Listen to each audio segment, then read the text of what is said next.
In addition to the YouTube videos, I have a few short clips that I want to show you. It's really important that you make sure the measurements are very accurate. Otherwise, you're going to amplify the problem as you assemble it, and the corners won't fit properly. And when cutting the parts, cutting out the parts, make sure to keep the blade as vertical as possible, up and down. And you want to make at least 3 cuts. The first cut is going to score through the top paper surface. The second cut is going to go mostly through the foam. And in the third cut, you want to make sure that you score all the way through the material. You can kind of feel it break loose. In this video, I want to demonstrate how I do a 45-degree angle. There's a variety of techniques. I found that this one works best for me. The first thing I want to do is I want to make sure that I have the right offset here to start with. I'm going to use the same material. I'm going to put it right on the edge and move it back just slightly. If I'm right at a 45, sometimes it makes it a little too tight, so I'm going to move it back from the edge just slightly. I'm going to line the metal edge ruler here up to it, and then that gives me a line to go off of. And then I'm just going to score through the very top surface.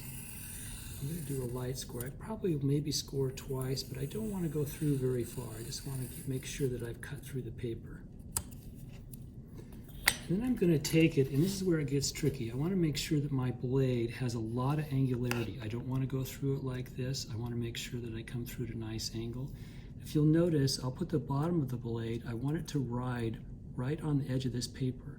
If I'm not careful, it'll actually cut into the bottom layer, and I want to make sure that I have a nice clean edge here. And there's kind of an art to this. It's a little bit tricky.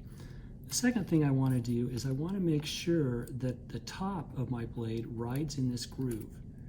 So I'm going to put it down below here. I'm going to make sure that it starts in the groove up above here. I'm going to make sure I have a lot of angularity through it. And then what I'm going to do is I'm going to pull it through. What it does is the scoring that I already did acts as a guide as I pull the blade through. So here I go. So I'm going to watch both the bottom edge and I'm going to watch that top edge as I move through the material. The top edge just kind of mostly acts as a natural guide. And I want to go really slow. Again, patience is the key to making this work. So you just go slow, watch it carefully, have a steady hand, and pull it through. And you can come back and trim up a few pieces if you need to here. There you have it.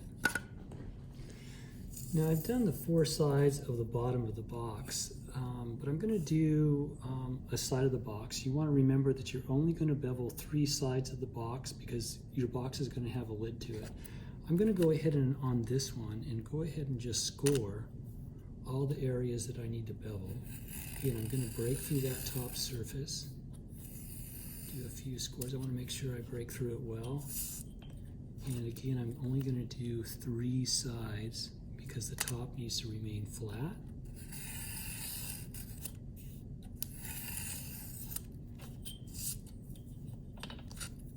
I'm going to use a piece of material as my guide here.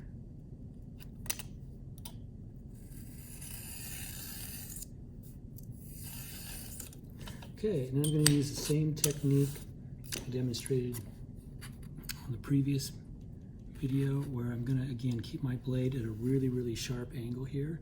I'm going to move through. I'm going to have it ride in this groove here as a guide, and then I'm going to ride it just on the edge of this too. I want to be careful again and just go really slow. So I'm watching that bottom edge, and it's naturally just riding in that top groove. Works really well, but it does take a little bit of practice. There's one. Again, keeping it at a really sharp angle as I move through the material. Get it started, make sure it's riding in the groove on the top that I scored. And then I'm just going to go really slow through the material.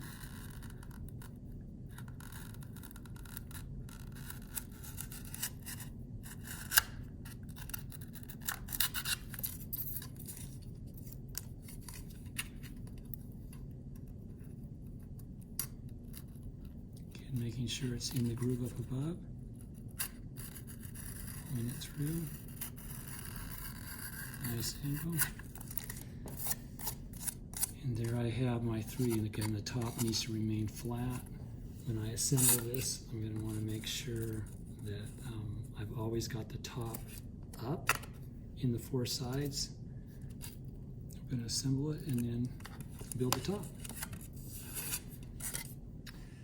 Next thing I want to do is create the lid that goes on the box top. The box top has the 4 bevel corners on it here that you see. First thing though, my blade's getting a little bit dull, so I want to just loosen it up here a little bit. A really safe way to store it is to push it into some extra foam material that you have. Leave it there. Put in a new blade.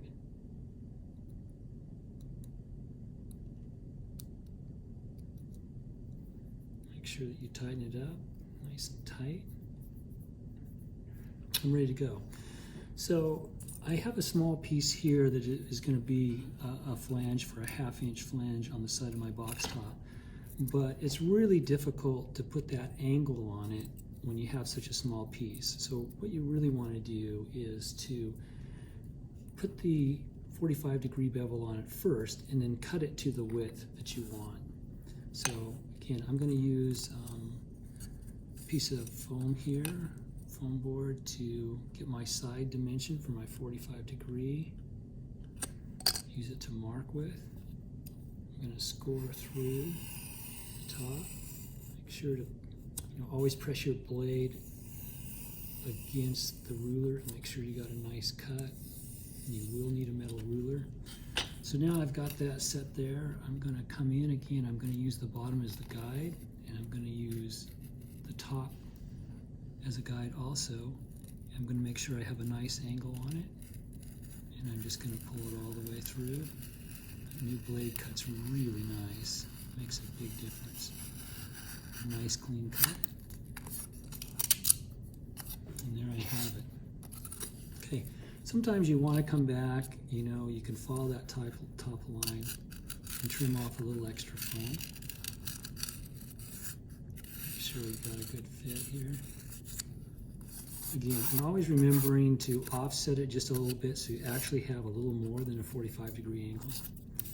Okay, so now I can either offset this again, either a 1/2 inch or, if you want to go 3/4 or a little bit larger, that's fine. So I can actually use my grid system that I have here and put the ruler on it. I'm going to actually bump this up, I think, to about 3/4.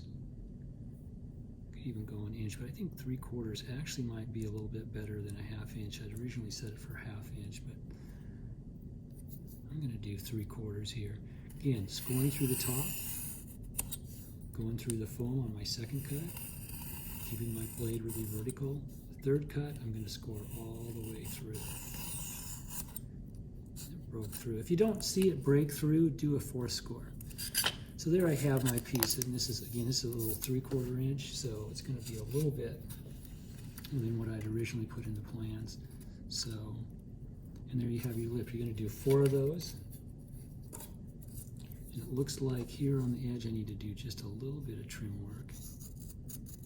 Looks like my blade might have swung out just a little bit. So always be looking at your piece. Make sure you've got sharp corners, good angles. Again, 4 pieces for the lid. You're going to join those all together for your box.